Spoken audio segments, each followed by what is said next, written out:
Good evening, ladies and gentlemen, and welcome to the regular meeting of the DeKalb City Council, March 9, 2020.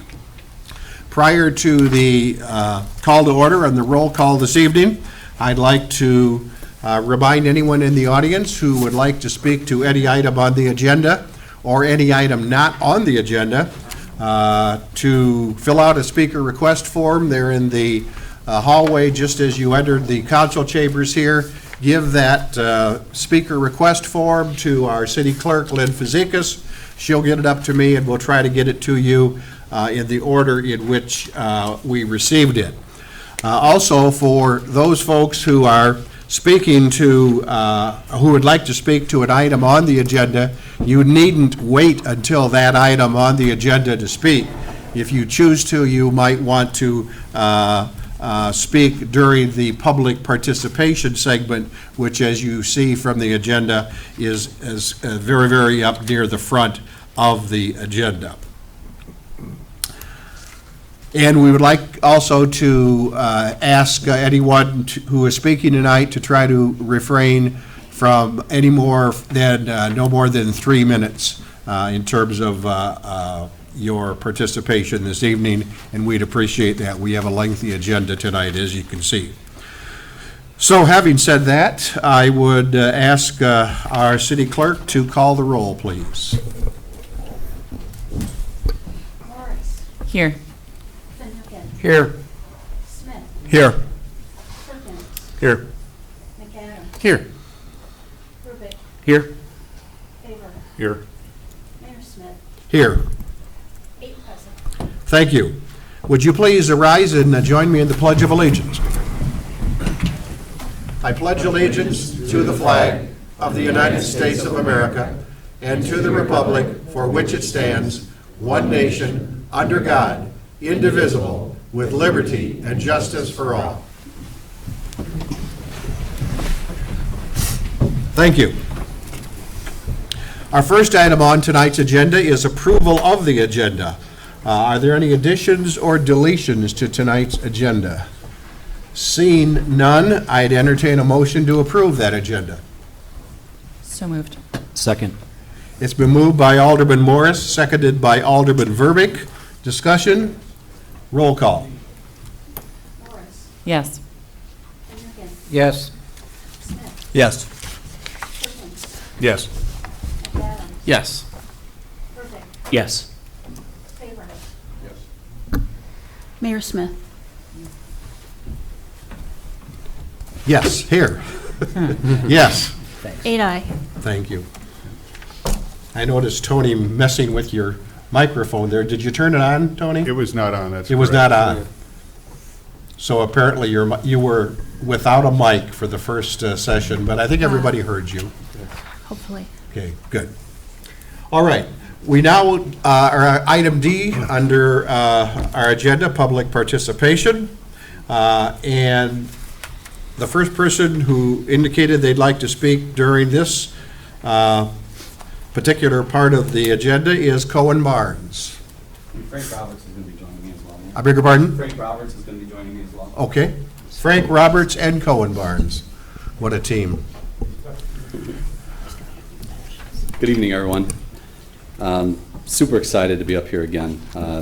When you look around, it just seems like the hits just keep coming to the city of DeKalb. A lot of time and energy has gone into it by council, by city staff, and I'm proud to say the participation that DeKalb County Economic Development Corporation has had in this process too.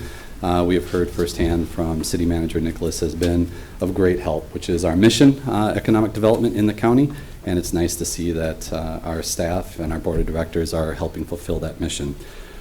But I'm here as president of the DeKalb County Economic Development Corporation just to express our support. I'm representing the board of directors, the executive board, as well as our members, to express our support of the pre-development agreement with Ventus Tech Services. This is phase one in a multi-phase process. There's going to be a lot of opportunity for us probably to come up here and continue to express our support. But I'm encouraging you all to, as you know, take this first step, take the continued steps. It's a great opportunity for our community to be able to close a deal like Project Ventus, and the opportunity it's going to bring for everybody is absolutely phenomenal. So we just wanted to say you have our support for this phase, and look for us in the future to be right here with you, expressing our support, so you know that the business community is just excited about this opportunity, and excited to be here for you if needed. Did I miss anything, Frank? Oh, Jerry. Yes, sorry, Jerry.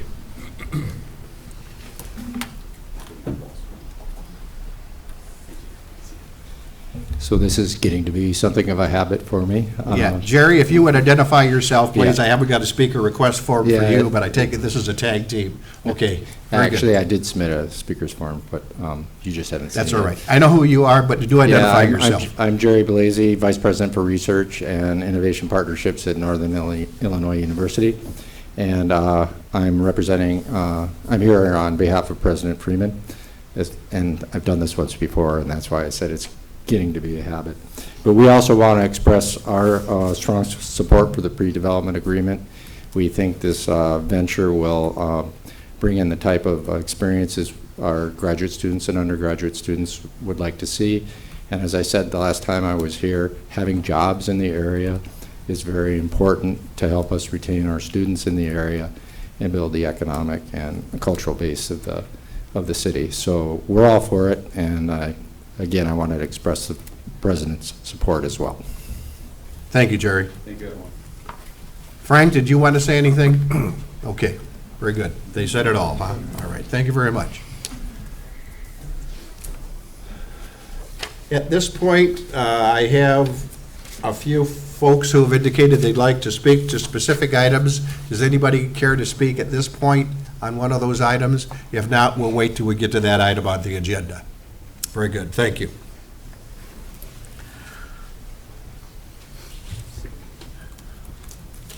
Our next item on the agenda is listed as DeKalb County Health Department presentation by Lisa Gonzalez, Public Health Administrator.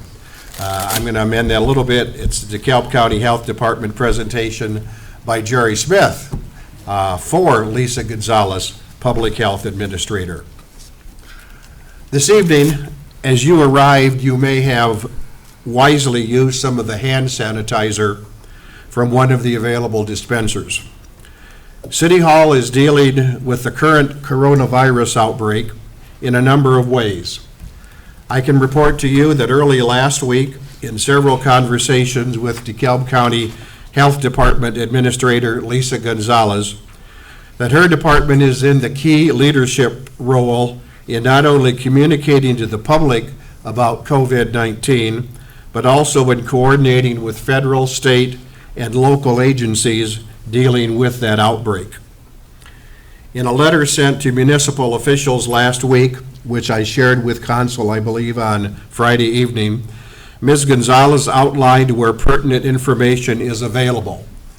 That information, shown on the slide here, is also available in the background provided in tonight's Council agenda. Last Friday afternoon, in a conference call with Governor Pritzker, over 350 mayors, managers, and municipal personnel from throughout the state were updated. By now, we're all pretty well up to speed on the precautions we should be taking, while realizing the fact of life scenario that allows us to carry out our everyday business at home, at work, at school, and at large public gatherings like we'll see tomorrow evening,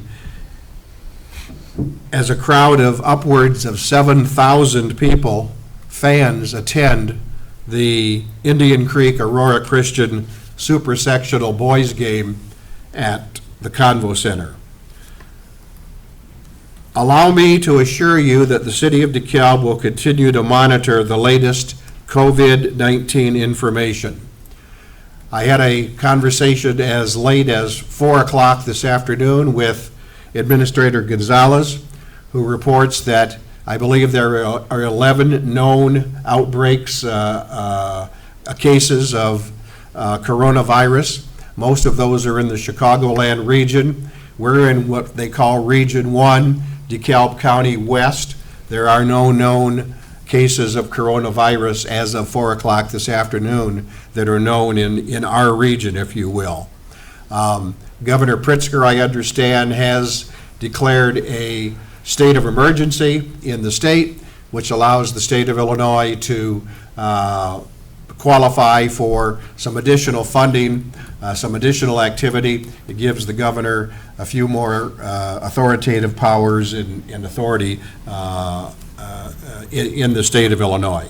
So we'll continue to monitor this, and we encourage our citizens in your individual responsibilities to do likewise. So thank you very much.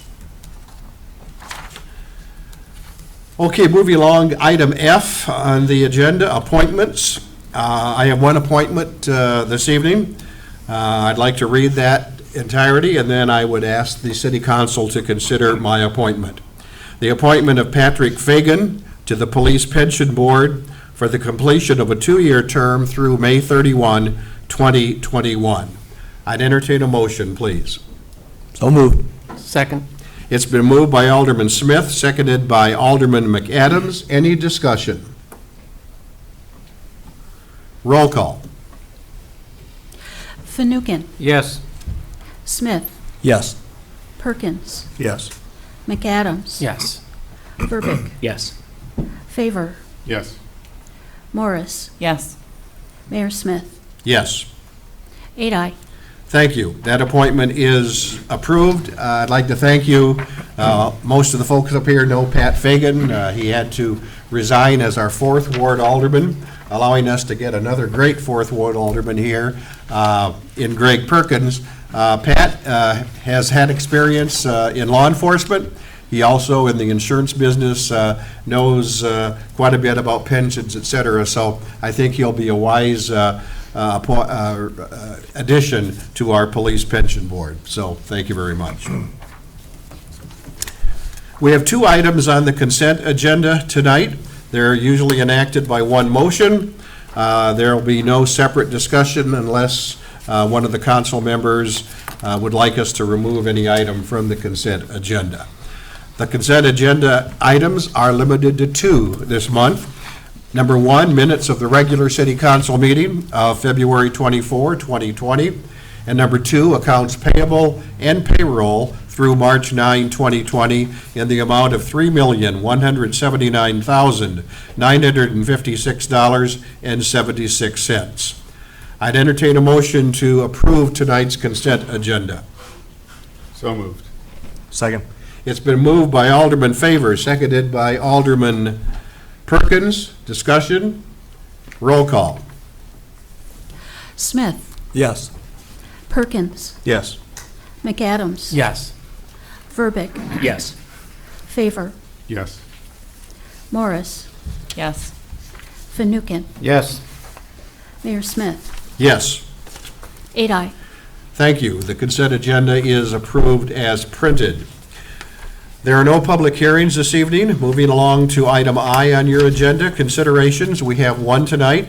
Consideration of tax increment financing, TIF support for the remodeling of property at 260 East Lincoln Highway. There was considerable background in the printed agenda. Perhaps some of you have taken a look at that. We appreciate, once again, our city manager to giving the council some significant and some lengthy information in terms of background. Having said that, I'm going to ask our city manager, Bill Nicholas, to speak to this item, please. Thank you, Mayor. As I said in my background, 2 local business persons, Tom Weaver and Ryan Gifford, who are in the audience tonight, have a contract to purchase the property that we have known for a long time as O'Leary's. They want to convert this building to a family-oriented restaurant, be known as the El Jimador Mexican Grill. And their focus is on remodeling the first floor and also the exterior. Their proposal came with a pretty detailed list of expenses, and I went through and noted that all of the construction expenses were theoretically TIF eligible, and that came to a number of $124,100. I spread 3 options for the council tonight, and they're on page 3 of your background report. And I also thought it would be useful for you to know as we go along in this fiscal year and as we look ahead over the next 18 months or so to the end of TIF 1, which has a greater part of the earning capacity in terms of TIF lots, where we'd be if this was, if any one of those 3 was approved, and how it would stand up in relation to some other things that have been discussed or already committed. And I wanted to make it clear to you that any one of these 3 options would be compatible with what we projected for this current fiscal year, and I'd be happy to answer any questions you may have. So you're simply looking for some direction from council tonight Correct. as it relates to the consideration of the 3 options on this TIF request from the parties.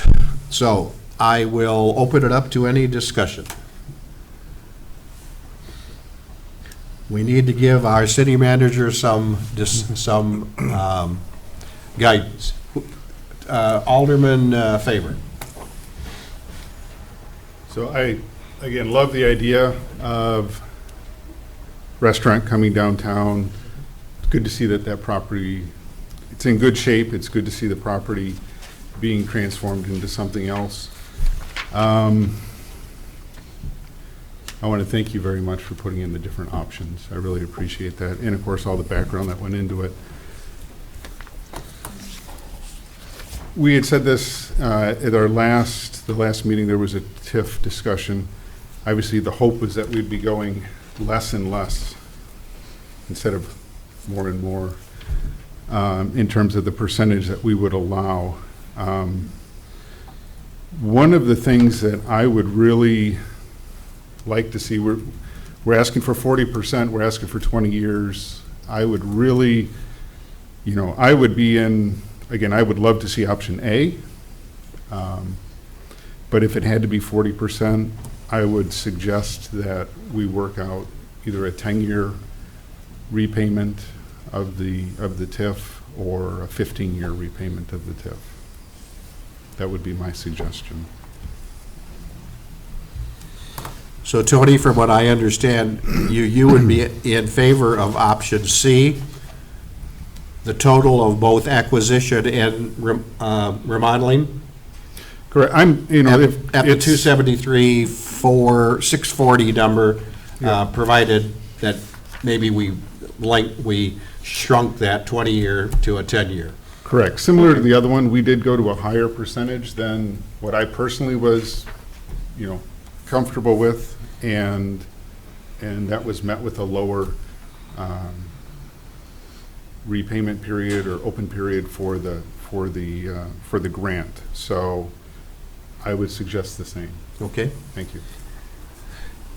Alderman McAdams. I am, remain ideologically opposed to TIF, but it is the way of the world, and it's obviously the lesser number would be more attractive to me. I am not happy with using TIF money for acquisition costs, so I would like to see a different proposal where the acquisition costs not be a part of the factor. I have no problem with, obviously, I welcome new businesses to downtown. I look forward to having a business in that empty space, but I'm very much opposed to using it for acquisition costs. Okay. All right, I think I hear you. You're saying you're not in favor of any TIF dollars going towards acquisition. You would support a certain percentage of remodeling costs, depending on what percentage we may have some consensus on this evening. Correct. Alderman Verbeek. Alderman Morris was first, though. Alderman Morris. I was going to ask just a background question, a clarifying question. So, under the TIF funding request, it states the contract purchase price is $560,000, combined with the TIF eligible expenses of this. The combined acquisition and remodeling cost estimated at $684,100. The applicants have requested TIF funding in the amount of $273,640, which is 40% of the overall project costs including 100% of the acquisition cost. That's an error. You caught that? I just looked at it myself and thought, no, that doesn't make sense. That, including a portion of the acquisition cost. So clearly, that's more than the remodeling cost. It's a portion also. So it goes back to this Yeah. option C. Correct. And it's the 40% Correct. rather than 100%. Correct. Sorry. Did you have any further comment I at just this wanted to point? clarify that. Right, Nothing else right, at this okay. point. Thank So it you. would be actually 100% of the remodeling cost, right? Correct. Instead of acquisition? Correct. Right. Well, but a portion also of the acquisition. And I think I was calculating 40%, which they had done, of the overall cost, and I shouldn't have said 100 there. That's probably a couple of cut and pastes there. Sorry. Well, so while there's a typo in that particular paragraph, City Manager Nicholas, that error does not equate to any changes in option A, B, or C? Correct. Okay, good. Any other comments? Alderman Fanouken. You know, just recently, we approved for another local LLC to get money for downtown. I'm glad to see this another local company, and I would support going ahead with option C. I know typically we haven't done acquisition costs, but this building has been on the market for a while, and I think that we, again, would like to get things moving a little bit quicker downtown.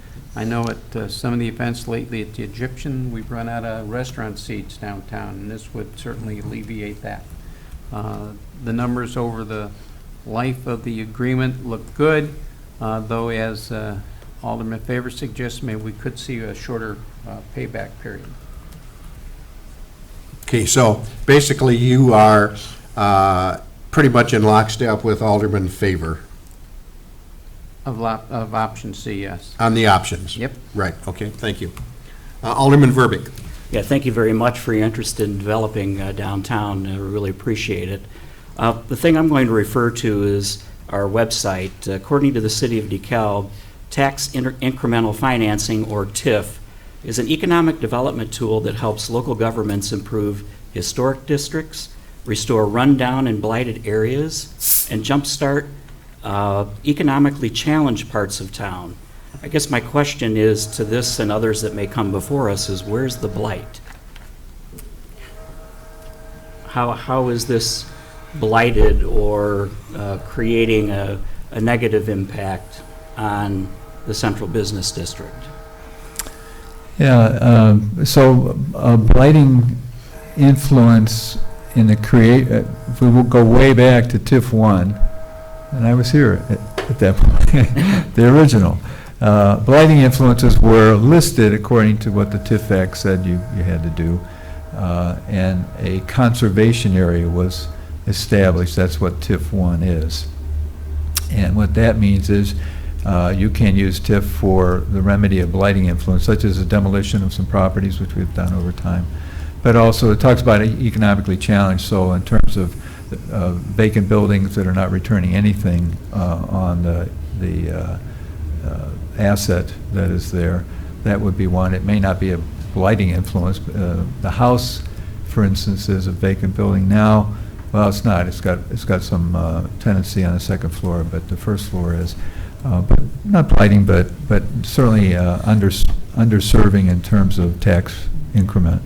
So it can be 2 or 3 different criteria. Blighting is one of them. Thank you. I also think that what we've probably seen where we've assisted other properties in downtown, those weren't necessarily blighted either. Do you know what I mean? So I think we have to take a look at this property as it relates to what we've done with other previous buildings. That would be my answer, Mike. Go ahead. Yeah, and I guess in this case, I would support acquisition costs if it was acquisition of a blighted building, for example. But I have to agree with Alderman McAdams in that we'd be challenged to support that percentage of purchase toward the building. I think that sets a pretty dangerous precedent. Alderman Perkins. I think I agree with a lot of what has been said. My biggest concern is with overturning essentially a precedent in supporting acquisition costs as well. The interest in developing the downtown is great, and I think I could support some degree towards the remodel piece. It would have to be consistent with other options that have come before us as well. I'd have a tough time going hard for remodel costs on this property when it's already been TIF'd before, I believe, right? I'm not familiar with a remodeling TIF, but there was a facade improvement, I believe, but I don't know the details of that. And I don't know the exact details on it, but I guess my question is, has the city in one form or other funded some elements of this remodel of this property? Is this essentially a second bite at the apple? Yeah, raised on the forensic review of the last 10 years, so he can tell you. Well, we didn't even go back this far, but in 2004, the city council approved $56,600 in tax increment financing for that property, and those were minor facade improvements, it appears. So is that agreement still in place, or what's the status of that one? This agreement had a 5-year payback that I believe was intended to be paid back primarily through sales and restaurant bar tax. I would have to take a deeper dive to see what actually came to be with that. That's quite a ways in the past. Okay. Alderman Morris. I have to agree that this building was perfectly fine a year ago when it stopped doing business. And in comparison with other blighted experiences we've had lately, and I understand blight is not, it's a little subjective there. In comparison with that, in the last TIF project that we approved, that space was unusable until it had additions, remodels, repairs done. So that was a clear addition and improvement. So then as far as acquisition goes, I think I'm really hesitant to do that. I think if it was a building that we wanted to encourage somebody to buy because it was not in great condition, I could see that. I understand that it's acceptable under TIF to allow acquisition costs to be used here. However, I'm not in favor of it. I'm not in favor of changing the precedent as well. And I think it would be prudent, both as a business owner and as a city, to recognize that the space is usable as is, and to not invest further in it. When I also, I thought, when they did the remodels with that TIF, and maybe the assistant city manager can clarify further, but I was under the impression that they did a full remodel of the upstairs, that they added the elevator, made it ADA compliant so that it was a fully functional, fully modernized space. With $264,000, and is what we just said, right? In 2004. So that's very recent investment. This space seems like it's solid, and the safest choice seems like, if you're going to invest in a business, if you're going to start a business, why would you add more seating capacity if you still don't know already that you're going to max that out? So it just seems prudent to wait a little bit. We have until 2021 as well to use this TIF. So because it's going on through 2021, we're not in the urgent rush to approve this year per se. We could, see this business open, and then by perhaps a year from now, when we're like, oh yeah, definitely could use more seating capacity, etc., then I feel like that might be something reasonable to consider. But I would rather see the money rolled back into the various taxing bodies than used for something that I feel like is in usable condition, not just usable, but also pretty condition. Alderman Smith.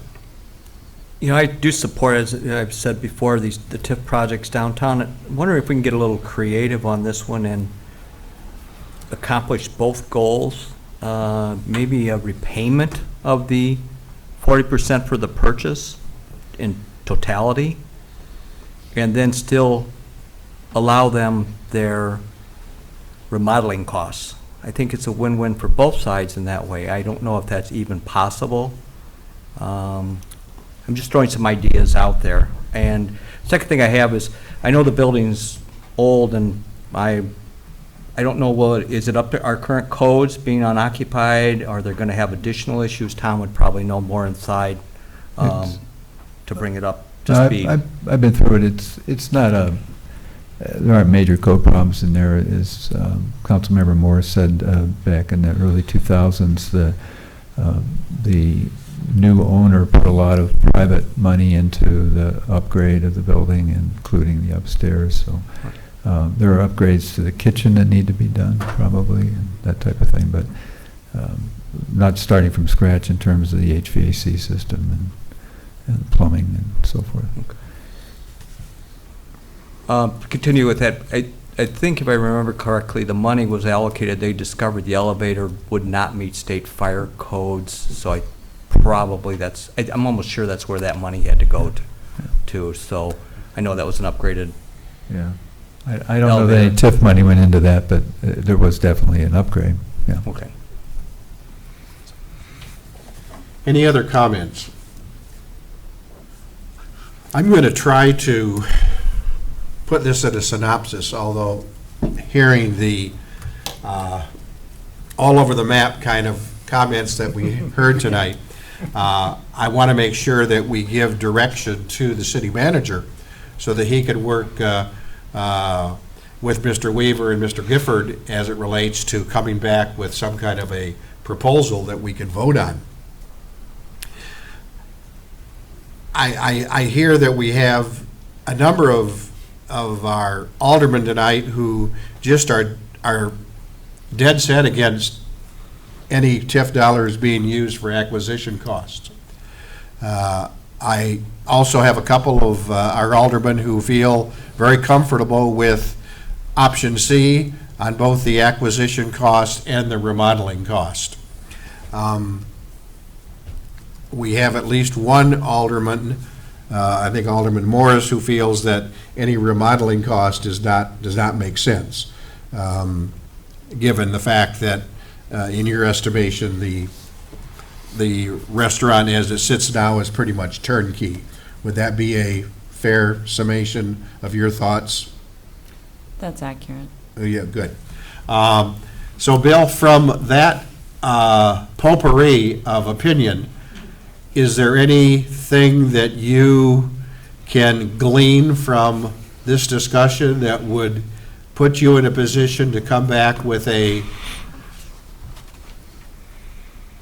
either another of other options that we could vote on, or a proposal that, after discussing with the developers, would be comfortable to them? We certainly don't want to vote on something that, they're not comfortable with. So. Sure, and I think it would be a good idea to talk again with the contract purchasers and also with members of council, but there are, as you said, we're dealing with about seven or eight different opinions, some similarities. Just to clear the air on a couple of things, it doesn't necessarily change the options. Just to remind the council, the council was involved in helping with the acquisition costs of all the three big Pappas project. Doesn't mean that you want to do it again, that's your choice. But it's not a precedent. It would be a precedent to pay for 100% of the acquisition, or even a large portion, such as, say, 50 or 40%. So I hear that, and that's something that should be taken into account, because there seems to be probably a majority of the council saying we're just not comfortable with, if there has to be something, not very much on the acquisition side. I think that aligns also, City Manager Nicholas, with the idea that we have, in fact, in addition to the Pappas property, Yeah. taken a look at TIF in a way that supported our desire to see the refurbishment, if you will, Yeah. of downtown DeKalb. Land acquisition, exactly. Land acquisition is a TIF-eligible expense because in many places in this state and in other states that use TIF, oftentimes could be a blighting influence. It's been there for a long time, and people haven't been able to come forward with redevelopment ideas because the acquisition price is in the way. So it's included. That's why. And that made sense with the vacant Wiltberger building at First and Lincoln, and the vacant, the old Schultz Brothers building at Second and Lincoln, and the long vacant building, which we came to know as the Mooney property.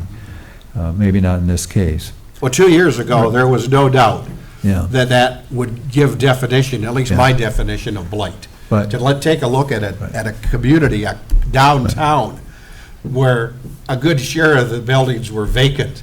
We had nothing going on, or we had a building there at the First and Lincoln Highway that was falling apart, and the floors were falling in. Right. So, I wanna let folks know, at least in my opinion, what we're trying to do is the wise utilization of TIF dollars that will enhance and continue to enhance our community, depending on your definition of blight. So, Mayor, what is apparent, though, that this is a fact, that the building has stood vacant for some time in that motif. It's not often, is Jerry still in the audience here, to post a property in a fairly narrow range of presentation or style. And here we've got an Irish pub. You look in the universe of potential interested purchasers, what percent of those would you say are looking for a vacant Irish pub? Maybe in some places, Chicago might work out. Here in DeKalb, not a big Irish population, taking nothing away from the Irish. I'm about an eighth Irish. So it's not unreasonable to think we ought to think about helping somebody change that motif, and that's a large part of the exterior work. The interior work is more toward converting what was a Irish pub layout with a central bar where people could come in and knock back some Irish whiskey for as many hours as they want. The idea here is to have the bar as more a service area to the seating that would be for dining. Right. And so that takes some work too. So I think, for my part, I would see that as legitimate, and if we could get around some part of that, that might be a common ground, and I'd be happy to bring something back to you at the next meeting. Yeah, and after discussions with the developers, appreciate it, gentlemen, you being here tonight. Perhaps what you've heard here, you can sit down with our city manager, bring this back for our consideration, because we certainly would like to see you be successful and the city of DeKalb downtown area to continue to be refurbished and revitalized. Does that sound fair enough? Mm-hmm. Okay, thank you. Thank you. Okay, moving along now to J, resolutions. Number 1, Resolution 2020-019, authorizing a pre-development agreement between and with Ventus Tech Services LLC. I'd entertain a motion, please, to put this on the floor. So moved. Second. It's been moved by Alderman McAdams, seconded by Alderman Fanouken. Let's see if anybody wants to speak to this. Yes, we have one person who'd like to speak to this, Paul Callaghan. And then, Bill, we'll let you speak to this, please. Good evening, members of the council. My name's Paul Callaghan. I live at 1512 Creighton Circle East in DeKalb. I am also a member of the DeKalb County Economic Development Corporation and a retired manager from ComEd. I am speaking in favor of the pre-development agreement with Ventus Tech Services, which is before you tonight. Providing a path for annexation of these parcels south of Gurla Road is another very positive step in transformational economic development activity for the city of DeKalb. Attracting this significant knowledge-based business builds on the success already achieved with the recent announcement of Ferrara Candy Company locating on the opposite side of Gurla Road. There are unique infrastructure attributes in place at the Gurla Road site, which are ideal for a knowledge-based company. This includes 2 parallel ComEd transmission lines. From my working career at ComEd, I can attest that these power lines were historically identified as ideal to support a heavy-use, knowledge-based industry like Ventus. This type of business is a unique asset requiring a significant upfront capital investment and is essential to the backbone of our nation's modern economy. Having this type of business come to DeKalb builds on the DCEDC's economic strategy of diversifying the community's mix of industries, expanding its tax base, and creating well-paying, skilled workforce jobs. I hope you will vote yes tonight on the resolution. Thank you. Thank you, Paul. City Manager Nicholas. Thank you, Mayor. Paul always does such a wonderful job of setting the He sure context does. and making the pitch. Thank you, Paul, for that. And thanks to other people who come tonight to speak to this. I have a fairly lengthy background for you. I explained for the general public what the enterprise zone is all about. I'm not going to repeat those portions of my background, but I do have a couple of thoughts to share with you tonight. As I mentioned in that background report, Jerry Krasinski, who's in the audience tonight with his wife, and we were very grateful for the fact that he has attracted another very high-impact industrial prospect to the Chicago West Business Park and contiguous acreage. And specifically, Ventus Tech Services is considering developing 500 acres. And as you look at on the prompters, you see the rust-colored, I think that's a fair representation, area. There's a dotted line around the 500 acres. There's another area to the north that's rust-colored. It says Young. That is not part of what we're talking tonight. And then west of 23 and south of Gurler, an odd-shaped parcel. That's not what we're talking about tonight. But there are 3 farms there. And if the company acquires the 500 acres represented there in fee simple, it may submit all appropriate applications to effectuate the annexation and rezoning of this property in a timely fashion, and that is their intent. This area is entirely within the enterprise zone, and the council had an opportunity recently to pass 4 ordinances to be the first of a total of 10 taxing bodies to approve of the extension of the enterprise zone into this area, and the extension also of a new range of benefits for such high impact development. What Ventus Tech Services proposes to do is to invest a minimum of $800 million.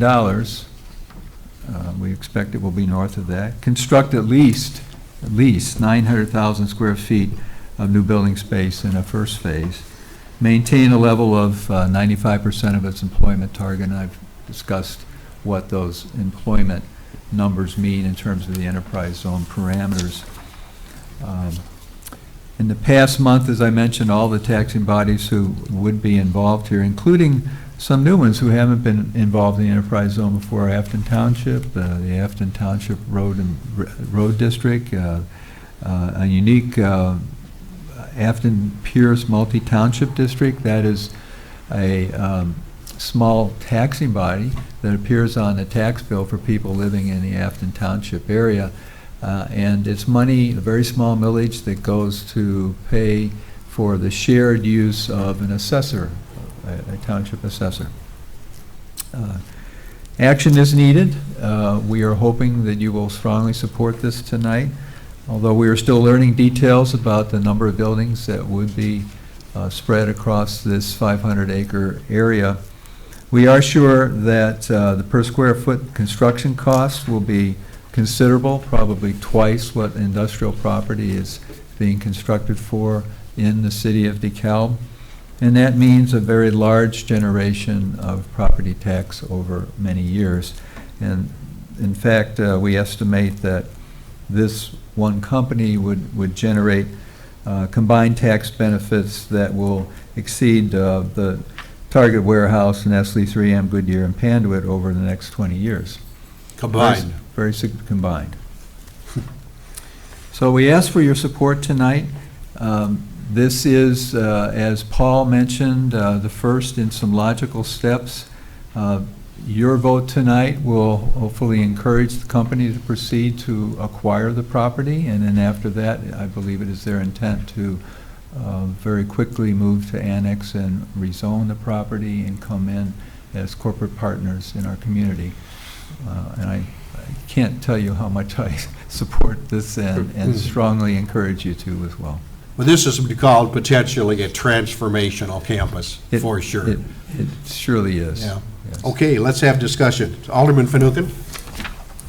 Thanks, Mr. Mayor. Mr. Kuzinski, welcome back to council. We're excited with all the hard work you've done for the city. Again, I'm going to speak as a senior member of council, and I'm going to speak on behalf of council again. As with Project Hammer / Farrakhandy, we as a council are very excited at the prospect of Mentis Tech Services LLC coming to DeKalb. We know that we have the necessary utilities, great access to transportation, supportive institutions of higher ed, a supply of critical labor, and most critical for your operation, an existing fiber network. I can't say this strong enough. We want you here. It's very important on the follow-up to the Farrakhandy coming here. Obviously, a lot of the infrastructure will be in place for you, but this council really wants you here. Thank you. Thank you, Alderman Fanouken.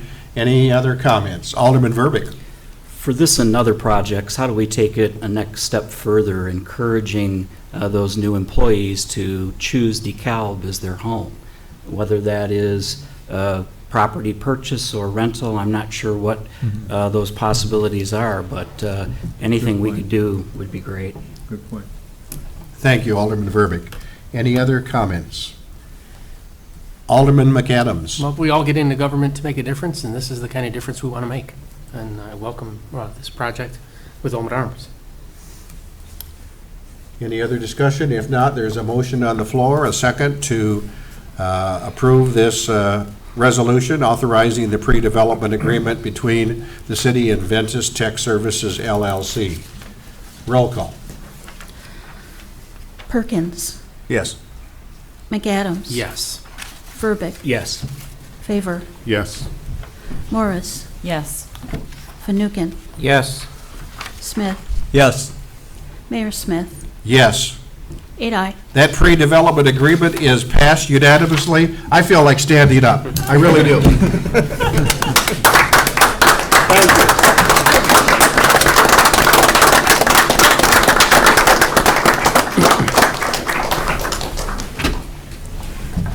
Nobody said I was out of order, so we'll move forward with that. Thank you, Council. I think we made a wise decision tonight on that. Thank you. Okay. Number 2, Resolution 2020-020, authorizing a revised intergovernmental cooperation agreement with Metropolitan Planning Organization in the DeKalb urbanized area of DeKalb County, Illinois. I'd entertain a motion, please. So moved. Second. It's been moved by Alderman Fanouken, seconded by Alderman Verbeek. City Manager Nicholas, please. Thank you, Mayor. As I mentioned in the background, federal funding for transportation improvements at the local level in this country by law goes through a Metropolitan Planning Organization, an MPO such as this. We have known ours by the surname of DeKalb Sycamore Area Transportation Study, DSATS. We're working on a better name. But when that was first organized, there was an intergovernmental agreement for participating communities, and the membership and voting were defined in that IGA. What's before you tonight, and you may not have a frame of reference for this, but It's been slightly revised. It's much more readable. A lot of older text that is no longer relevant has been excised. And it's much clearer, the number of votes that each participating community has and who is representing the communities. And Jerry Smith, our mayor, Bill Finucane for representing our council, and I are the three authorized DeKalb representatives. We recommend your approval. Any discussion? Roll call, please. McAdams. Yes. Verbic. Yes. Favor. Yes. Morris. Yes. Fanouken. Yes. Smith. Yes. Perkins. Yes. Mayor Smith. Yes. 8 aye. That resolution is approved. Thank you. Number 3, Resolution 2020-021, approving a bar liquor license for TE&OP LLC, doing business as Athena's Palace, 1704 Sycamore Road, with supplemental licensure for video gaming. I would entertain a motion, please. So moved. Second? It's been moved by Alderman McAdams, seconded by Alderman Smith. City Manager Nicholas, please. This item is prompted by the fact there are some new owners for this particular establishment that requires a new liquor license, and also there are gaming terminals. There are 6, and that's what they've applied for. They've gone through the internal approval, including our interim police chief, the liquor commissioner, and others who have looked at this. Comes to you with a recommendation for approval. Any further discussion? Roll call, please. Verbic. Yes. Favor. Yes. Morris. Yes. Fanouken. Yes. Smith. Yes. Perkins. Yes. McAdams. Yes. Mayor Smith. Yes. 8 aye. That resolution is approved. Thank you. Number 4, Resolution 2020-022, approving a restaurant and bar liquor license for Brinker Restaurant Corporation, doing business as Chili's Grill and Bar, 2370 Sycamore Road. Motion, please. So moved. Second. Been moved by Alderman Morris, seconded by Alderman Perkins. Discuss, City Manager Nicholas, please. Thank you, Mayor. Likewise, new owners, they're looking to continue the restaurant bar establishment that has been there as Chili's Grill and Bar, and method of operation, liquor service will not change. We recommend your approval. Any discussion? Roll call. Favor. Yes. Morris. Yes. Fanouken. Yes. Smith. Yes. Perkins. Yes. McAdams. Yes. Verbic. Yes. Mayor Smith. Yes. 8 aye. That resolution is approved. Number 5, Resolution 2020-023, authorizing an 18-month extension to the fuel supply agreement with World Fuel Services from June 29, 2020 to December 31, 2021. I'd entertain a motion, please. So moved? Second? It's been moved by Alderman Favor, seconded by Alderman Verbic, and we have one person who would like to speak to this, Jim Mason.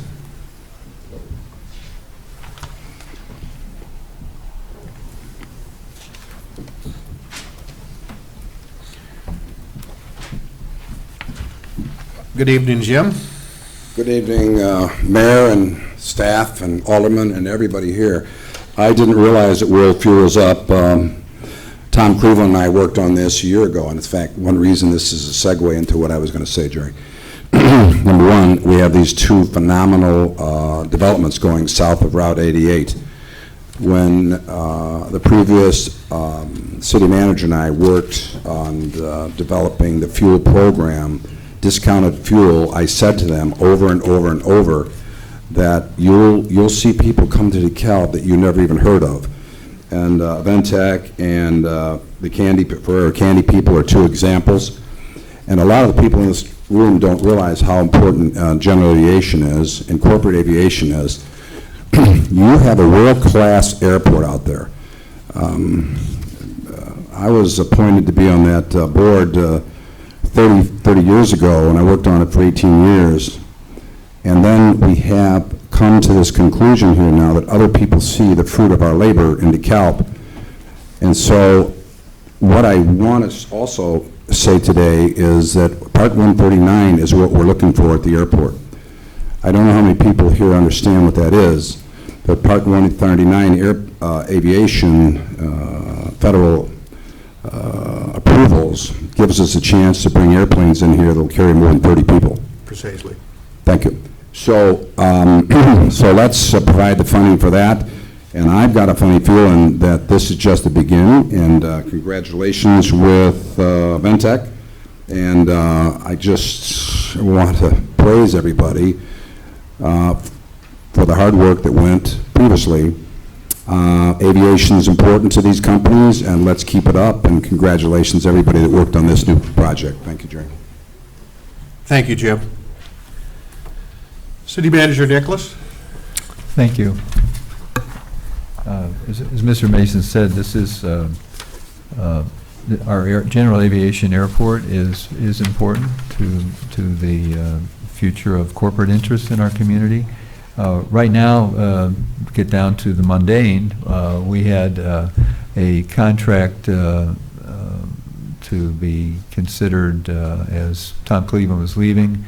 As you can see in the title, the current contract will expire probably just as we're getting the new airport manager in place, and there won't be time with that person and the airport board working together and the council ultimately approving to get if we were to look at other providers to do a thorough and thoughtful job on that. What we have asked and the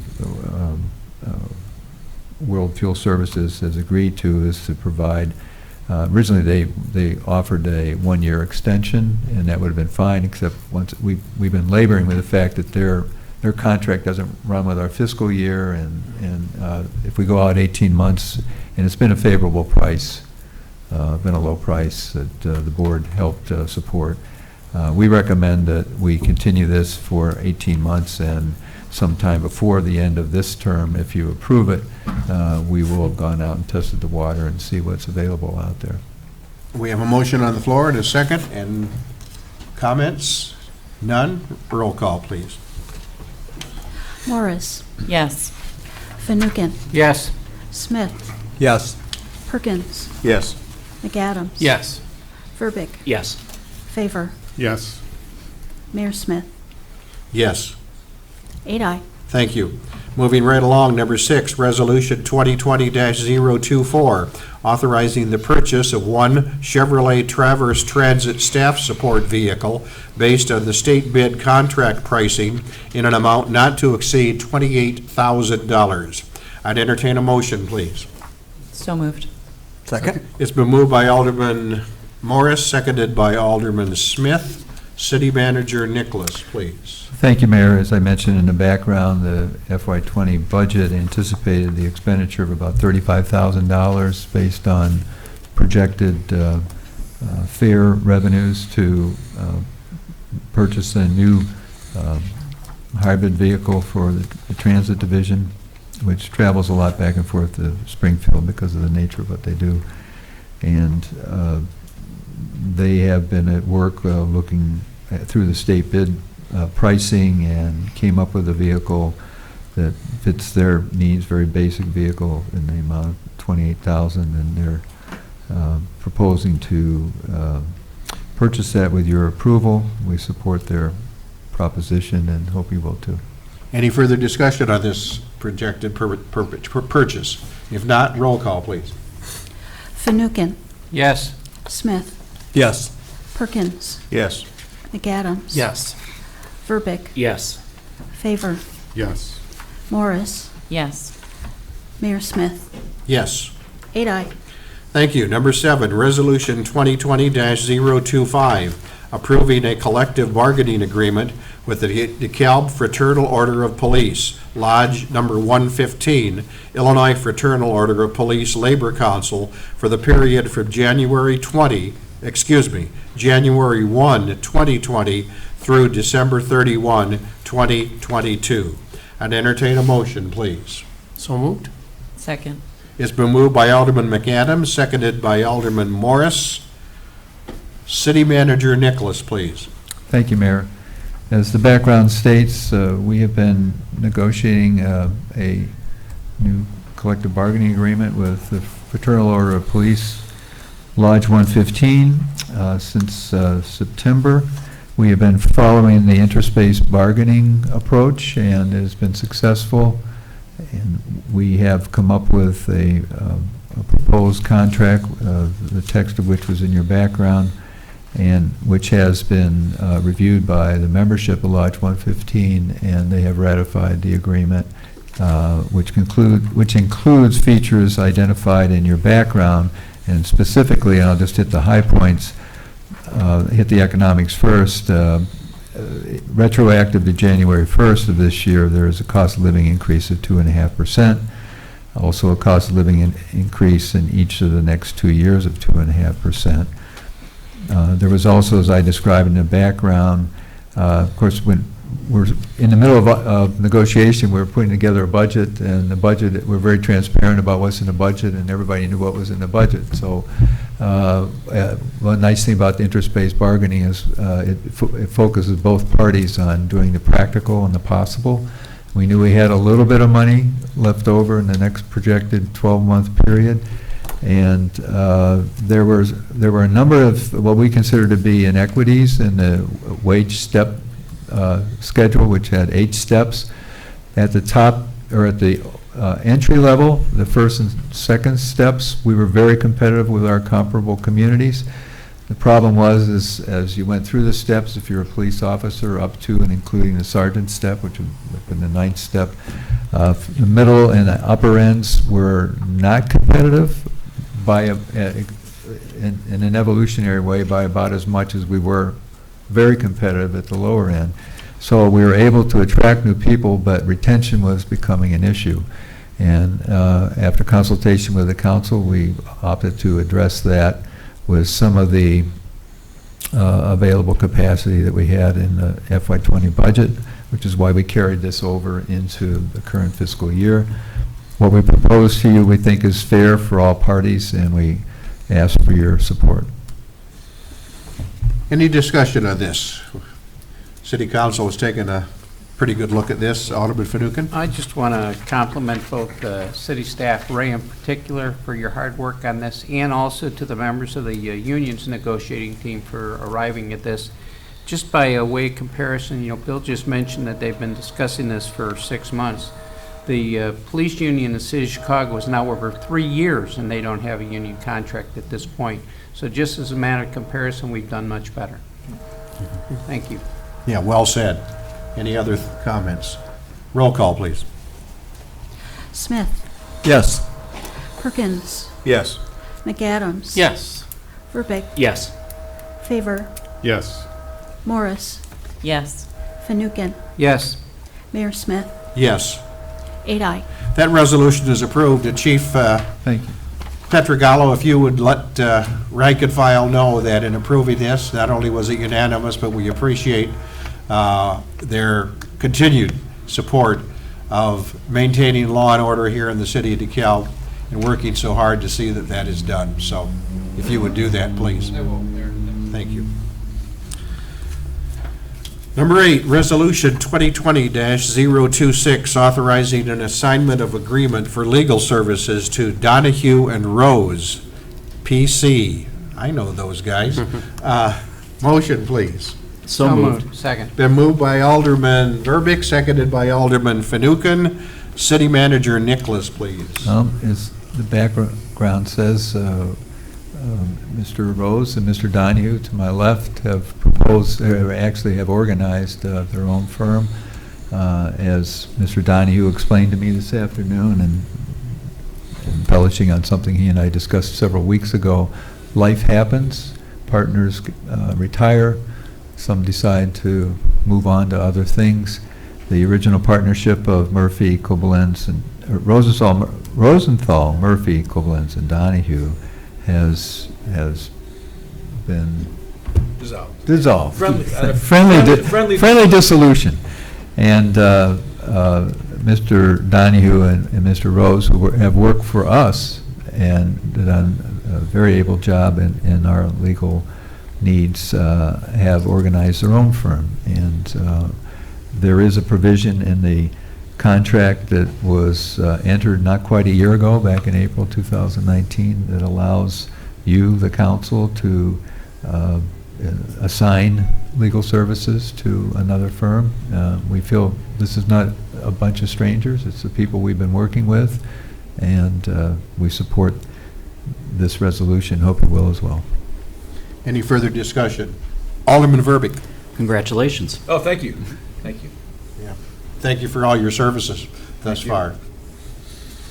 Anything else? Roll call. Perkins. Yes. McAdams. Yes. Verbic. Yes. Favor. Yes. Morris. Yes. Fanouken. Yes. Smith. Yes. Mayor Smith.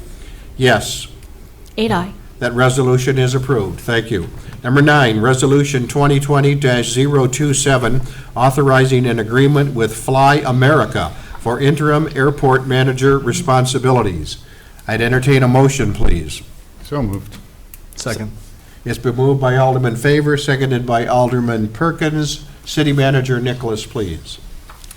Thank you, Mayor. I don't know if everyone in council is aware that we have a fixed-based operator in addition to our airport management, which is part of our city organization.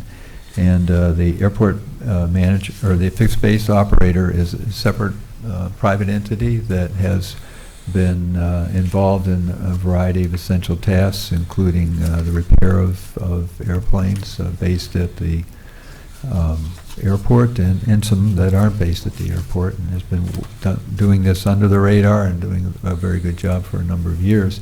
The principal of that company is Jeff Kohler.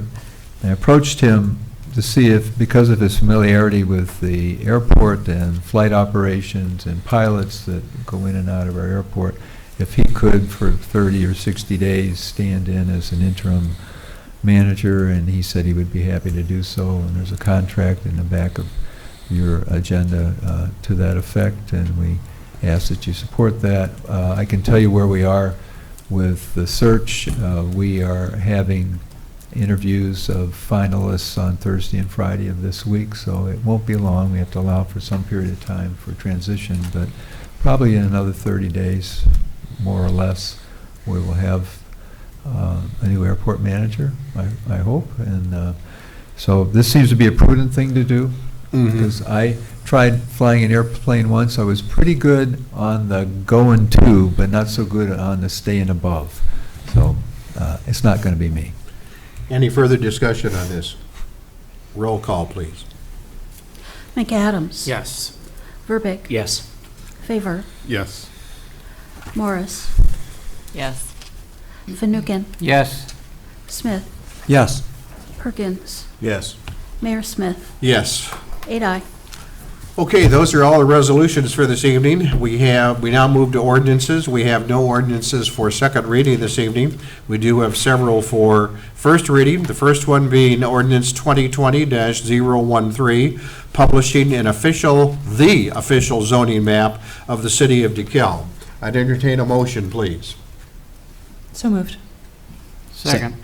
It's been moved by Alderman Morris, seconded by Alderman Fanouken.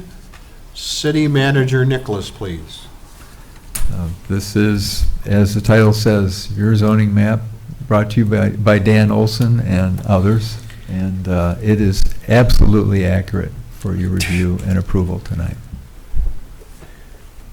Any further discussion or grilling of Dan Olson? None? Okay. Roll call, please. Verbic. Yes. Favor. Yes. Morris. Yes. Fanouken. Yes. Smith. Yes. Perkins. Yes. McAdams. Yes. Mayor Smith. Yes. 8 aye. I understand that Mr. Mason has requested a waiver of second reading, so therefore I would move to waive second reading and approve. We're not there yet. We're on the We're zoning still in the map. zoning map. Okay, sorry. Bill, I'm jumping ahead. To Just preview. wait your After turn, Jim would was you? up there, I just- Do we need to, I apologize. do we need a waive of second reading on this, on this ordinance? Yeah. I would- So then Anybody- I'll Be I'll nice. change that motion Yeah. to the zoning map. I'm sorry. It's all right. Second. It's been moved by Alderman Fanouken, seconded by Alderman Verbeek, that we waive second reading and approve this ordinance publishing the official zoning map of the city of DeKalb. Any further discussion? Roll call, please. Favor, Yes. Morris, Yes. Fanouken, Yes. Smith, Yes. Perkins, Yes. McAdams, Yes. Verbeek, Yes. Mayor Smith. Yes. 8 aye. That ordinance is approved as printed and read. Number 2, ordinance 2020-014, approving a special use permit to allow for a drive-through in conjunction with a coffee and ice cream shop to be located at 1406 Sycamore Road. This is from Jim Mason, JLAR LLC. I'd entertain a motion, please. So moved. Second. It's been moved by Alderman Morris, skipping over Alderman Fanouken, and seconded by Alderman Smith. City Manager Nicholas, please. Thank you. New drive-through services require special use permits in the city of DeKalb, and such a feature is proposed for 1406 Sycamore Road. This is part of a larger commercial subdivision. It's got a lot of parking spaces, as you can see by the background, much more than is required. There will be adequate stacking space for the drive-through traffic. There is some planning that's gone into how to configure in and out of this area. And the Planning and Zoning Commission reviewed these plans back on February 19th and voted unanimously to recommend your approval, and we support their recommendation. Any discussion? Alderman Verbeek.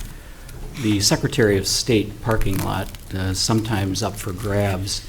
How do you plan, or do you know, how are we planning to monitor that one way, and until people are trained and understand that this is the new traffic pattern? That's the police role, obviously, to observe, and with the cooperation of the owner and also our staff, I think we can do that. But you make a very good point. People, sometimes in their frustration, coming or going from that particular commercial property or institutional property, go the wrong way even under the best circumstances. So we'll have to monitor that. Thank you. Alderman Morris. I'm sorry, my images aren't loading fast enough, so I'm trying to understand clearly exactly where the drive-through is going to be. And maybe it's going to. So is it going to On go the through east the end. Secretary of State's park? No, it's this Not one through the right parking lot, but we have to take into account the movement of vehicles into and out of the Secretary of State's Right along in here. parcel. So it's not intended, though, to go through the Secretary of State space? Okay. Alderman Perkins. But it will be, the traffic will be on the left, Secretary of State typically, is- right? Where and there's usually we drive on the right Which is here. In this case, this building. the traffic's going to go on the left, leaving a lane or two on the east, right? I think that's correct. I'm going to defer to Dan Olson, who went through this in very much detail with the Plan Commission. Dan? Yes, the drive-through is, do you understand where the building is? Okay. Yeah, that would be on the left side, but as you exit, that's why we wanted to, Jeff can get my mic on.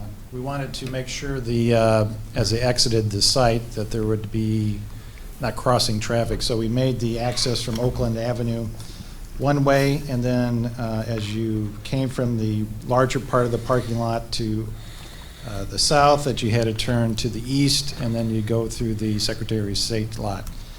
But that lot, as we looked at it, was improperly marked now. There's angle parking, and it's two-way marked out there now, so we worked with the applicant, and they revised the plan to make sure that's one way. They added some additional directional signage to make sure the drive-through flows properly, and that there's a one-way through the Secretary of State site. So we kind of cleaned that area up in conjunction with this proposed drive-through. Will there be any striping? Yes, there'll be a drive-through, a menu board, and there'll be a striping showing where the drive-through lane will be. So it's clear to customers going through there. So Dan, in relation to Councilmember Morris's question, I think I answered it correctly, but let me ask you. So you're directing traffic that wants not to go through the drive-through, but wants to go into the driver's license bureau to go one way in there, which now is a two-way. Correct. But rather, as Alderman Verbeek said, kind of a free-for-all, people backing up and so forth. So you can kind of see from the arrows from the north parking lot as you go south, we're having traffic turn to the east, and they would go through the Secretary of State's lot. So we wanted to get that corrected so the traffic did flow properly. So, and we worked with the applicant to change those, and they were in agreement that that needed to be cleaned up and agreed with these proposed changes. Yeah, I looked at this too, and after looking at planning and zoning, it would be much easier to get to this drive-through off of Oakwood. Yes. Because you're gonna make a straight shot, and there you're at the window. Whereas if you're coming off of Sycamore Road, you're gonna have to traverse a little bit And go, back kind to of go around a Oakwood. little, yes. But it shouldn't be a Yes. problem, I wouldn't think. And they're meeting all the stacking requirements. I mean, I'm sure they hope a lot of business. It won't be like a McDonald's where they're gonna have, 20 cars behind there, but Right. they do have adequate stacking. It's not gonna back on the public roadway. It won't interfere with the rest of the shopping center traffic. So that was something the staff and commission looked at. Okay. Alderman Verbeek, Alderman Morris, Alderman Perkins, your questions have been answered to your satisfaction, I trust. Any further discussion? Roll call, please. Morris, Yes. Fanouken, Yes. Smith, Yes. Perkins, Yes. McAdams. Yes. Verbic. Yes. Favor. Yes. Mayor Smith. Yes. 8 aye. A pregnant pause, whereupon I hear, Since nobody said it was really out of order before. I understand Mr. Mason would like us to waive second reading and approve, so I'll move that we waive second reading and approve. Second. it's been moved by Alderman Fanouken, seconded by Alderman Smith, that we waive second reading and approve this ordinance. Any further discussion? Roll call, please. Fanouken, Yes. Smith, Yes. Perkins, Yes. McAdams. Yes. Verbic. Yes. Favor. Yes. Morris. Yes. Mayor Smith. Yes. 8 aye. That ordinance is approved as presented, and thank you, Jim, for your continued confidence in the city of DeKalb. Absolutely. Thank you. Number 3, ordinance 2020-015, approving a special use permit to allow for a private therapeutic day school to locate in the former Cheeseboro Elementary School, located at 900 East Garden Street. And that's the property of the DeKalb Community Unit School District number 428. Entertain a motion, please. So moved. Second. It's been moved by Alderman Morris, seconded by Alderman Verbeek. City Manager Nicholas, please. Thank you, Mayor, and thanks for the patience of several members of the administration who are in the audience tonight. The school district has found, we think, a good entity to fill the Cheeseboro Elementary School. It's sat vacant for a long time, and they found use a nonprofit, which is a social service organization. It serves students with special needs that require different levels of therapeutic support, and some students of the DeKalb schools are currently using this particular service provided by the Menta Group. And the school district, knowing that when there's change in the offing, it's good to invite people into the conversation, and had an informational meeting with people who live in the neighborhood or are interested in just the future of that building. Plan Commission, prior to the Plan Commission meeting, there was a mailing, of course, because this is a special use to residents within, I believe it was 500 rather than 250, is that correct, Dan? It's 250 feet. Well, you did 250? Okay. Which took in quite a number of residents in the immediate area. And so at these meetings, the particular services were detailed. The Planning and Zoning Commission supported this by a unanimous vote of 5-0 back on February 19th. And we bring this forward to you with our strong support. Good explanation, good background. We've been reading about that in the paper quite a bit. Thank you. Any further comment? If not, roll call, please. Smith. Yes. Perkins. Yes. McAdams. Yes. Verbic. Yes. Favor. Yes. Morris. Yes. Fanouken. Yes. Mayor Smith. Yes. 8 aye.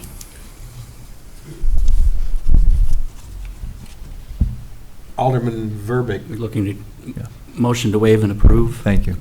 on second reading, or waive second reading and approve. It's been moved by Alderman Verbic, seconded by Alderman McAdams, that we waive second reading and approve this ordinance. Any further discussion? If not, roll call, please. Perkins. Yes. McAdams. Yes. Verbic. Yes. Favor. Yes. Morris. Yes. Fanouken. Yes. Smith. Yes. Mayor Smith. Yes. 8 aye. Thank you. That ordinance is approved as presented, and good luck with that development and that new therapeutic day school. Thank you. Number 4, ordinance 2020-016, authorizing comprehensive amendments to Chapter 14 rooming houses. I'd entertain a motion, please. So moved. Seconded? It's been moved by Alderman Favor, seconded by Alderman McAdams. Prior to City Manager Nicholas speaking to this, we do have one person in the audience who has indicated a desire to speak to this. And I must give you credit, Jerry, for sitting through this entire meeting. I know you're getting stiff. Jerry Wallstrom, please. Mayor, I hope it was worth it. Okay. Council, thank you. Mayor, staff, again, thank you for hearing a few comments. I call these comments rather than complaints because I don't have too many complaints about this, but having been a rooming house owner of a few properties over there for the last 30 or 35 years, I've had the occurrence of being on numerous inspections that have occurred over the years. The properties that I have, I'm coming to you from the perspective of a small house owner. I don't have a 20-room or a 15-room. These are small houses that are a typical two-story house situation with just a few modifications for rooming house compliance. So they might be your typical two-story, 1,700 or 1,800 square foot house. They're almost always rented by groups of people rather than individuals, one at a time. So they come in sort of as a family of people who know each other, but they're all typically college students. Some of the things I just want to comment about start out with the timing of the inspections. And I think one of the main reasons for the change in the ordinance, or the amendments in the ordinance, was the change. I really don't have any plus or minus with the change in the timing. And you've all seen the change go from the fall, when the students are typically occupying the rooms, to the mid or perhaps early summer, when theoretically there might not be as many students in the property.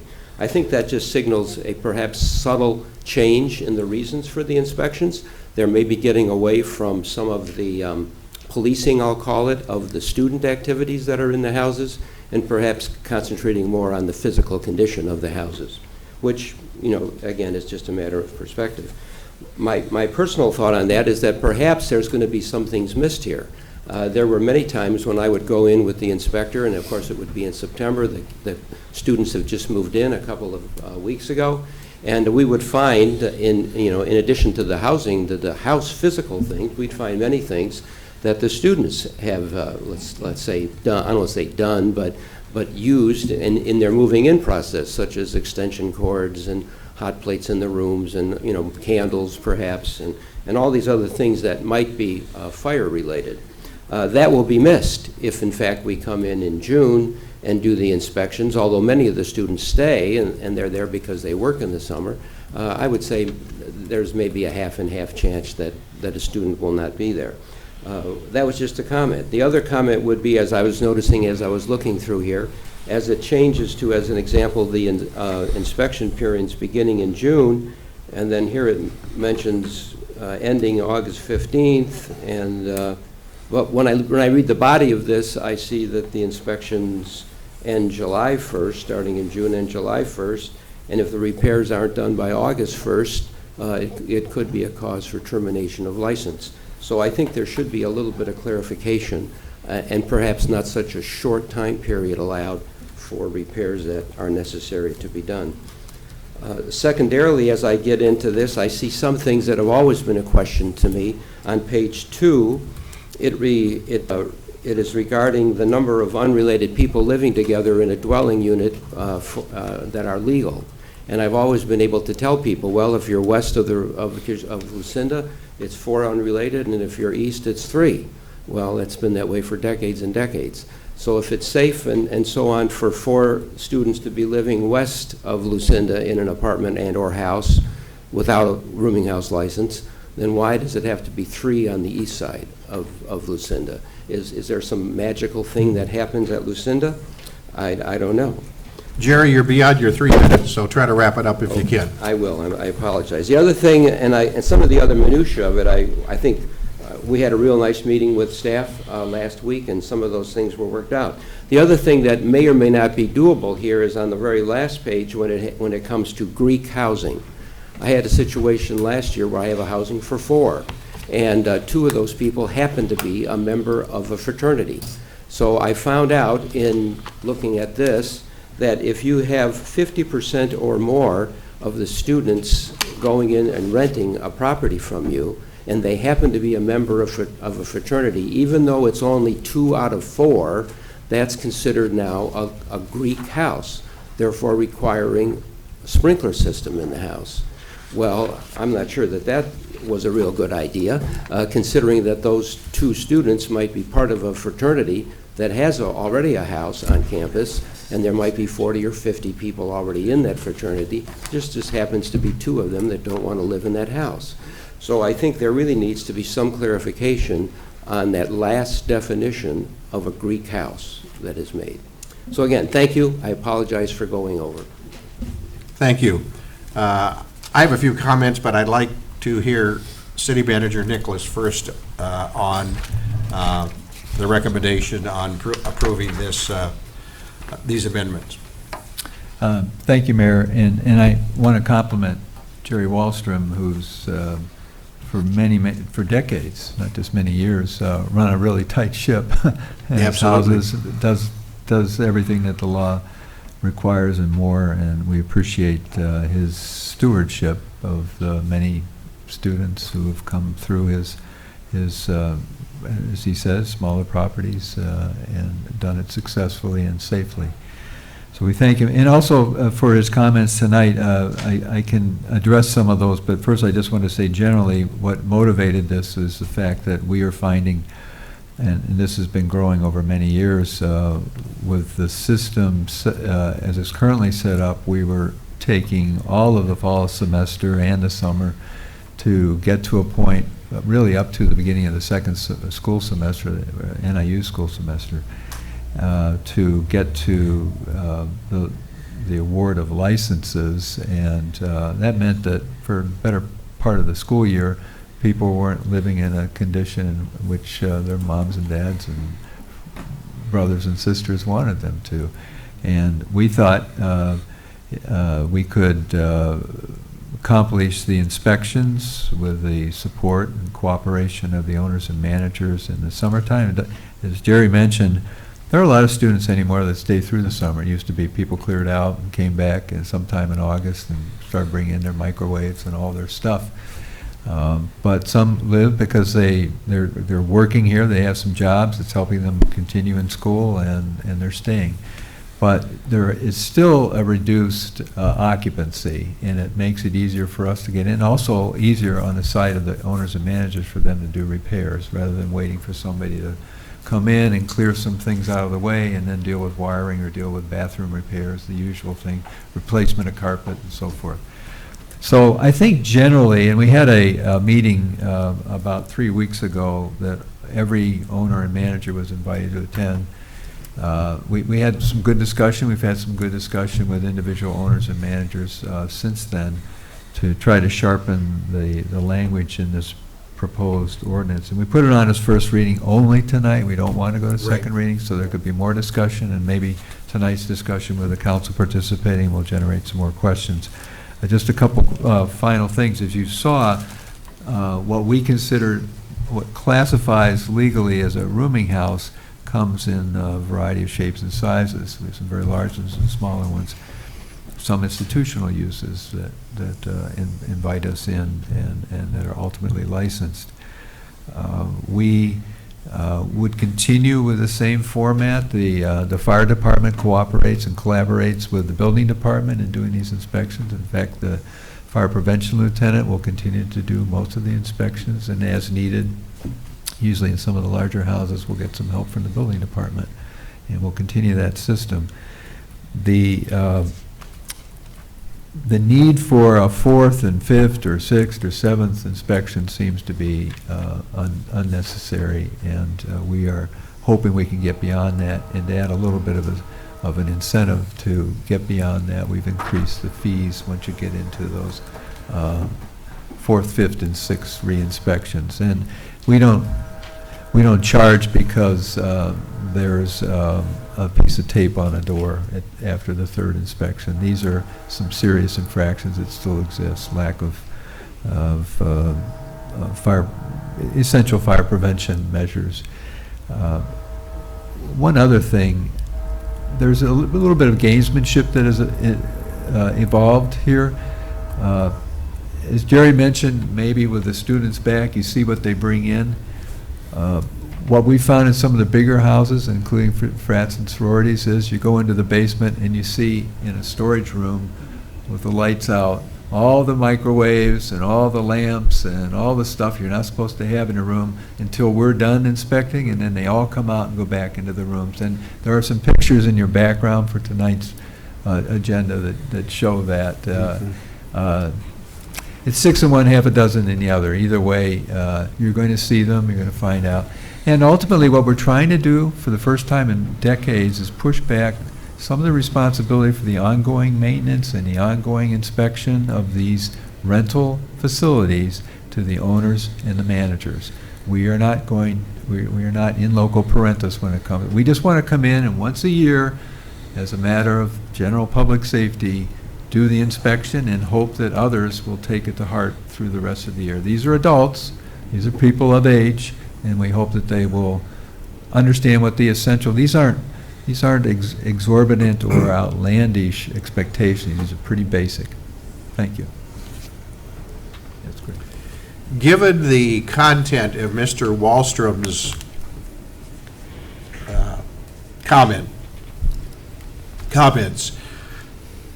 would it be possible to approve this at your recommendation on first reading only and to address Yes. some of those issues? First or- reading is just to receive and file, basically. Right. And we will take to heart what it says. We can make slight revisions as the next 2 weeks go on. We'll have some conversation, and we can reach out to Jerry. That would be okay, and talk some more about it. Alderman Perkins. One question. How frequently do you get into that position where you're inspecting something 4, 5, 6 times? Well, we have 65 houses, and I've been away from this for almost 25 years. I used to do a lot of that back in the 80s. But when I came in a year ago, I asked, so that was January 1st. That would have been presumably the end. We carried rooming house license inspections on into the spring. And it was more than just a handful, it was a dozen or more. So this has become a chronic problem. It eats up As you know, we have one fire prevention lieutenant, and he's not only doing the rooming house inspections, he's doing restaurant inspections now every other year, those restaurants that have the Ansel systems who fry things with grease and so forth. And if there are food and fuel places where they're actually preparing food and frying food, which sometimes happens, also making those inspections, doing hotel and motel inspections and da-da-da-da. It's really too much for one person if we can't have a certain amount of conformity and compliance. Alderman Morris? It seems pretty easy to maybe put a number on the definition of Greek housing so that we can say maybe, you'd have to have a group over 10 or something to add on to that. Yeah, I think, I'll look at this, but my first thought when Jerry was describing that is that definition for Greek housing and sprinklers, the two connections here, is set by state statute. Remember, typical state passed a law saying all Greek houses, this is 3-4 years ago, had to be sprinklered. And it took a lot of time by the fire department, Fire Chief McMaster and staff and our building department to make that happen. We finally got all of them, all that are licensed, that need to be sprinklered. I think that definition comes out of the state law, but we'll check on that just to make sure. Yeah, and if it perhaps maybe there's an inconsistency between how we've written the definition and the state law has, or maybe We'll check that. I think that's fair. Yep. Yeah. Alderman in favor? Yeah, I think that's exactly what I was going to comment, is I think that did come from, and it came up when we said, then on your application, there's going to be a questionnaire of, are you a member of a Greek fraternity? And if you check that box, you won't be able to live there, is what we had joked around here and, talking about how that rule is going to impact several of the business or rental unit owners in the community. But yes, if we can look that up, that'd be great. Let me make this clear then, so that I understand and the public understands that tonight we're being asked to approve this on first reading only, which authorizes comprehensive amendments, which translated means that we could tweak what we see as the final approval of the amendments to the municipal code. Is that correct? Is that what council understands?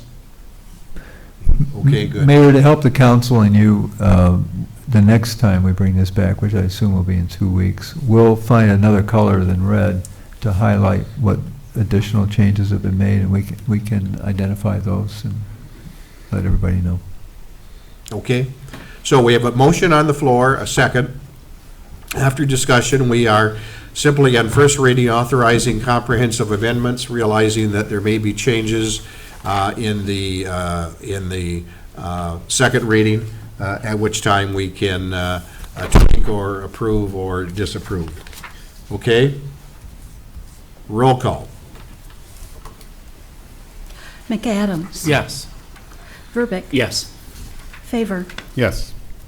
Morris. Yes. Fanouken. Yes. Smith. Yes. Perkins. Yes. Mayor Smith. Yes. 8 aye. That ordinance is approved on first reading. We'll be bringing second reading back on our next council meeting. Now, we move to item M on the agenda, reports and communications. This is an opportunity for our aldermen, the mayor and the clerk and the city manager to communicate anything they would like to, and we'll start with our first ward alderman, Carolyn Morris. Thank you. So I'm going to be having a ward meeting on March 20th, which is a Friday at 6 p.m. That'll take place at New Hope Missionary Baptist Church. Additionally, I guess I just want to inform everyone that I'm going to be doing a brief survey of tenants to try to collect some data regarding the tenant experience in DeKalb. So I think I'm going to be putting that out through Facebook, and I have 2 Facebook pages now, one Carolyn Morris Fighting for You, and a separate one for the city, which is Carolyn Morris First Ward Alderman. So you can find those on Facebook, and I'll put out that survey that way, and hopefully you can share it broadly, and that'll help us to collect some data. Alderman Fanouken, Second Ward. No report. Alderman Smith, Ward 3.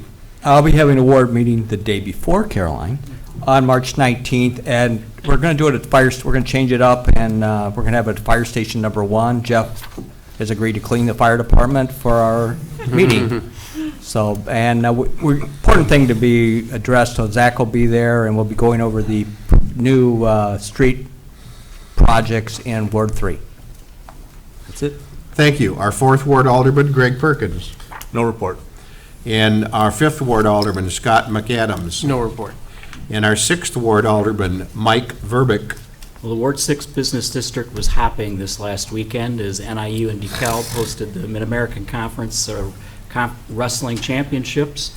It was, again, visited by people from all over the area, so, hotels, restaurants, all sorts of businesses were very pleased that event was here. Alderman Favor, 7th Ward. No report. The mayor does have a couple of comments. Number one, within the next 7 to 10 days, invitations will be in the mail for residents to respond, either by phone or by online, to the 2020 U.S. Census. By April 1, every household will have been contacted urging phone, online, or mail response. During April, personal visits will be made to larger groups of people, college students, senior residences, and those deemed homeless, to assure a complete count. Kudos to our staff, led by Jason Blumenthal and Adam Grubbs, who are coordinating city census logistics. Significant efforts are being made at NIU and throughout the region by a team staffed by the County of DeKalb. The importance of this census cannot be underestimated. It's critical to get everyone counted. Finally, for those of you and for those of us interested in the move from this building to our new home at 2nd and Lincoln Highway, progress is being made. The technological piece is key in assuring that we'll be up and running, not only for key daily activities in the Nearing building, but in assuring that we're equipped to provide television communication from the DeKalb Public Library. This is a major undertaking. We want to get it right. We'll do our very best at keeping all informed as that move-in approaches. Okay? City Clerk Fazekas. No report. And City Manager Nicholas. No report. Okay, those are the final reports and communications. We are set for an executive session for number one, approval to hold an executive session to discuss pending or imminent litigation as provided for in 5 ILCS 120/2C11. I'd entertain a motion to hold an executive session. So moved. Second. It's been moved by Alderman Favor and seconded by Alderman Smith. Any discussion? Roll call. Verbeek. Yes. Favor. Yes. Morris. Yes. Fanouken. Yes. Smith. Yes. Perkins. Yes. McAdams. Yes. Mayor Smith. Yes. 8 ayes. We are now in recess for executive session. Thank you very much, ladies and gentlemen.